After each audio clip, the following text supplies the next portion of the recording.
Un point de contexte sur cette récolte 2022, où on est sur une récolte mondiale prévisionnelle qui est stable par rapport à 2021, mais avec des variations assez claires entre l'hémisphère sud qui a une récolte qui baisse de 10 à 15%, selon les prévisions, alors qu'en Europe, et notamment en France, la récolte progresse fortement. Donc tout à l'heure, on parlait des impacts du gel 2022. Oui, il y a eu un impact, mais qui au final est moins fort qu'en 2021 de manière globale. Et donc la France, du coup, voit sa récolte à nouveau augmenter, contrairement à l'Italie et l'Espagne.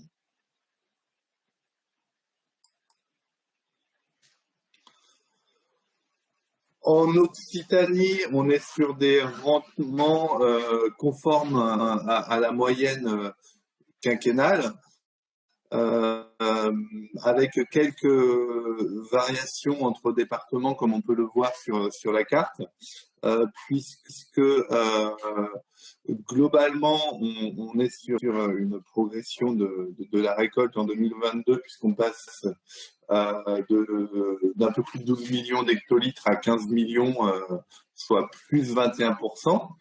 Et donc, on arrive sur une récolte globalement équivalente à la moyenne quinquennale en 2022. Pour autant, on voit que dans le Gers et également dans les Pyrénées-Orientales, on a une baisse de ces rendements, et notamment donc dû au gel. Un point sur la sécheresse de l'été,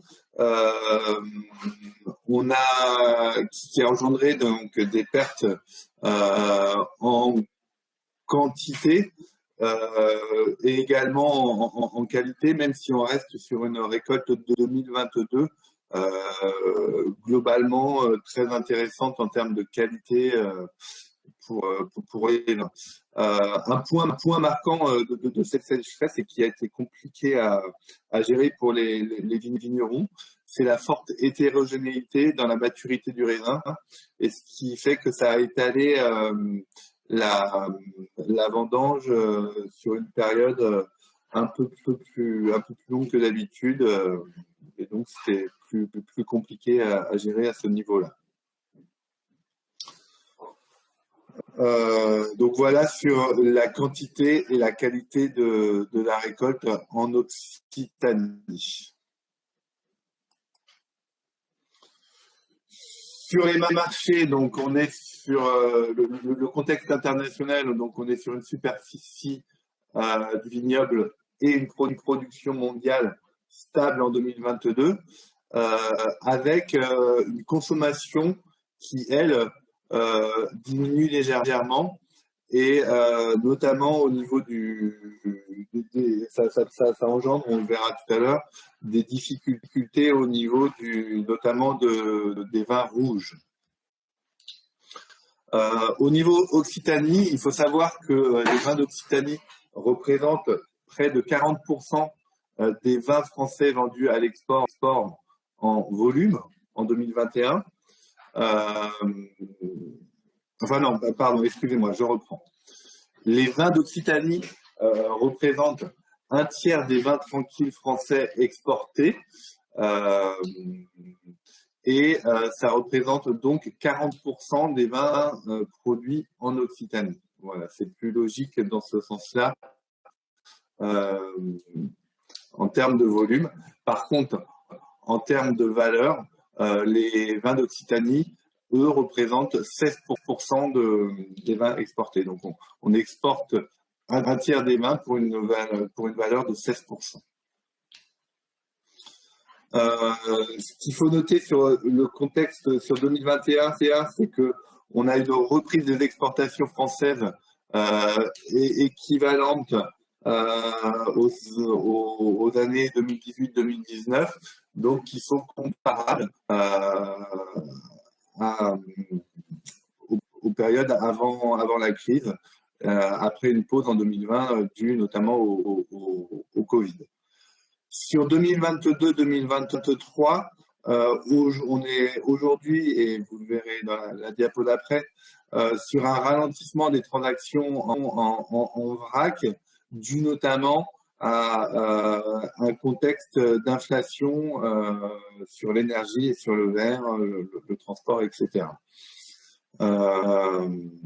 Et ce qui engendre, comme je le disais tout à l'heure, des stocks importants en rouge, mais qui sont beaucoup plus faibles en blanc. Pour illustrer ce contexte et les différentes évolutions en fonction de la couleur des vins, on va prendre un exemple, l'exemple des IGP DOC vendus en vrac, qui représente quand même près de 50% des volumes des vins d'Occitanie.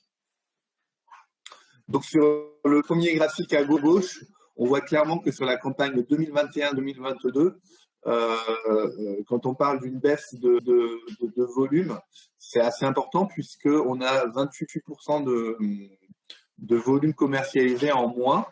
Alors, c'est dû aux différentes raisons du marché que je vous ai expliqué. C'est dû également à une récolte 2021 qui était assez faible en termes de volume. Donc, on est sur des volumes échangés moindres, et c'est notamment marqué sur la couleur rouge. Conséquence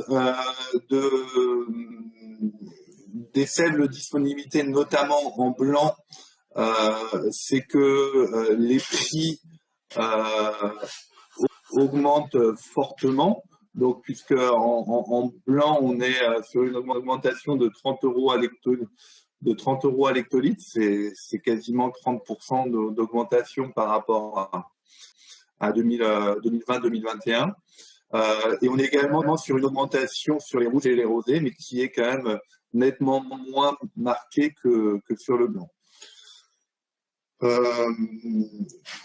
Donc, on est sur des échanges en volume plus faibles que l'année précédente, mais sur des prix plus élevés, notamment en blanc.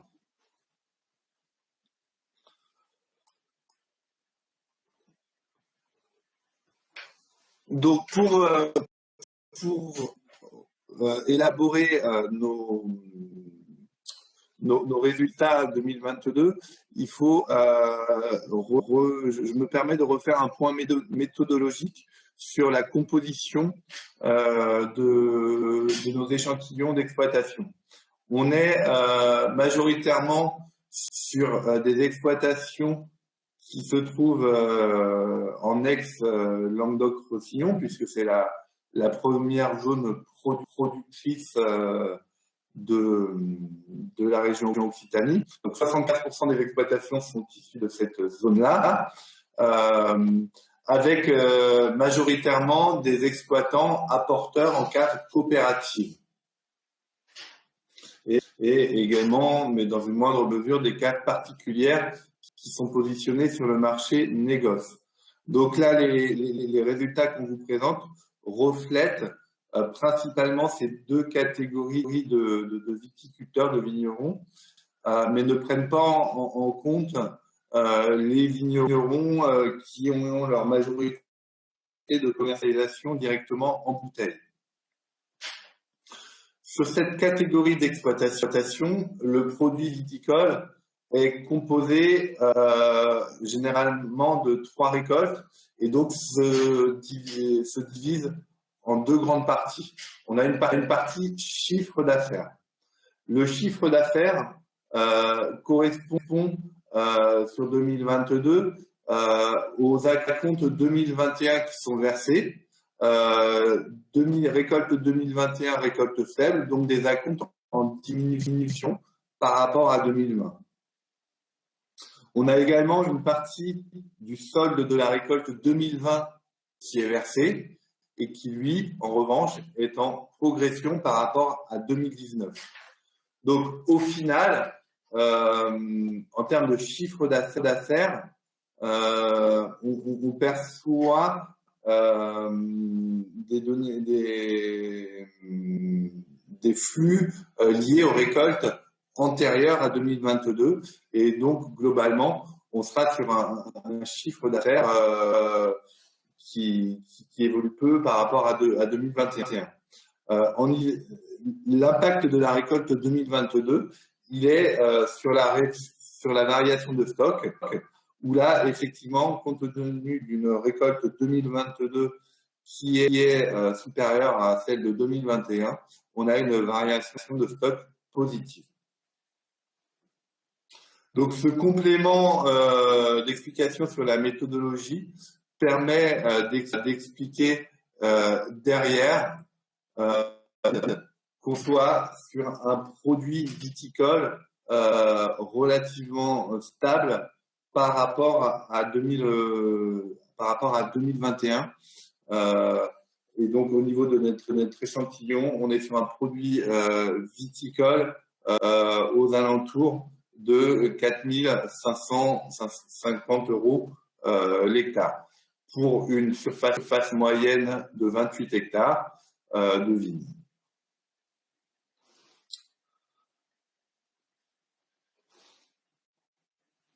Du fait du mécanisme, malgré tout, donc le gel 2021 se répercute sur cet exercice 2022.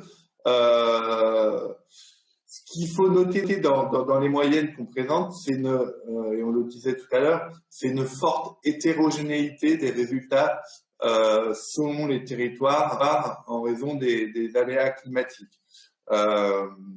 Donc globalement sur la région, on a des résultats en baisse. C'est pas pour autant que sur certains départements, on pourra avoir des résultats en augmentation.